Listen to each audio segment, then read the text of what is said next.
पालघर जिल्ह्यातील पास्थळ परिसरातील बालाजी कॉम्प्लेक्समध्ये फिल्मी स्टाईलमध्ये खुनाची घटना उघडकी झाली आहे। 2 सप्टेंबरच्या रात्री या निवासी कॉम्प्लेक्समधील एका फ्लॅटमध्ये झालेल्या वादातून पतीने पत्नीच्या प्रियकराचा खून केल्याची धक्कादायक माहिती समोर आली आहे। पोलिसांनी दिलेल्या माहितीनुसार आरोपी पतीचे नाव सुरेंद्र सिंग, पत्नीचे नाव रेखा सिंग तर मृतकाचे नाव हरीश असे आहे।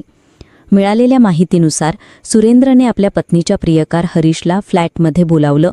सुरुवातीला चर्चा झाली, परंतु वाद चिघळत गेला आणि त्याच वादातून हरीशचा निर्दयीपणे खून करण्यात आला। या दाम्पत्याला एक 8 वर्षांचा मुलगाही असून घटनेच्या रात्रीनंतर आरोपी पती, पत्नी आणि मुलगा हे तिघेही घर सोडून फरार झाले आहेत। सध्या पोलिसांनी घटनास्थळी फॉरेन्सिक टीमच्या मदतीने तपास सुरू केला असून फरार कुटुंबाचा शोध सुरू आहे। एक साधा कौटुंबिक वाद, पण त्यातून घडलेला रक्तंजित खून या घटनेमुळे संपूर्ण परिसरात खळबळ उडाली आहे।